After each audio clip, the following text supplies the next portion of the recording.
Od myšlenky přes pec až po vybroušení. Z Nového Boru až na Champs-Élysées aneb příspěvek šikovných českých rukou k nejslavnějšímu cyklistickému závodu světa.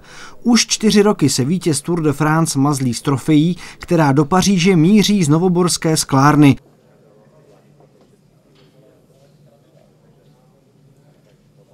S určitostí se ale dá tvrdit už teď, že na stupních vítězů bude aspoň jeden český zástupce, i když ze skla.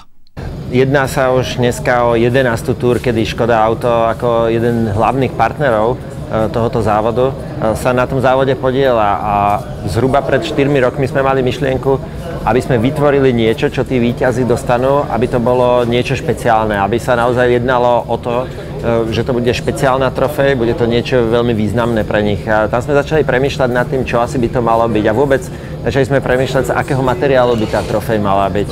Tak ako naše automobily, dá sa povedať, že je to najlepšie, čo v Českej republike máme, tak takisto aj český kryštál rozhodne patrí medzi to najlepšie v Českej republike. My sme pri tom navrhovaní tej trofeje premýšľali vôbec nad tým, akým spôsobom ju stvárniť. Možno tá prvá myšlienka bola, aby ten víťaz na stupni víťazov bol tou trofejou dekorovaný, aby ju bolo jasne vidieť.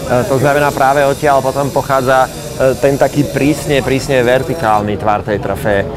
Následne, čo bolo dôležité, je možno aj taká určitá symbolika alebo taká poézia toho závodu. Kedy tá trofej v tej spodnej časti je relatívne široká a je asi tak široká, ako je široké to závodné pole po štarte závodu. Následne sa nám potom profiluje, v tej strednej časti sa postupne zužuje a profilujú sa tam už určití favoriti. No a potom víťazom je len ten jeden. Čo je možno tiež dôležité pri tej trofeji, tak je aj ten samotný tvar. Ten je prísne geometrický, ostro rezaný. Tá trofej vychádza ako keby z automobilového dizajnu a z tej technickej precíznosti, ktorú sa vlastne do dizajnu dávame.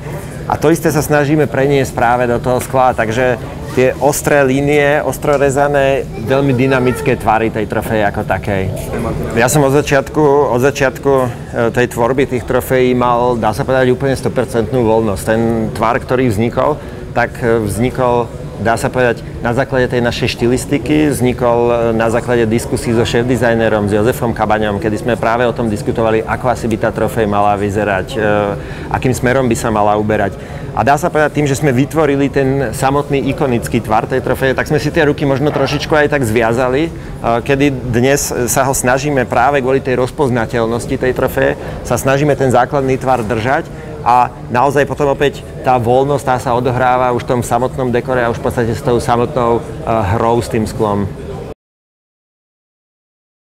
Škoda. Simply clever.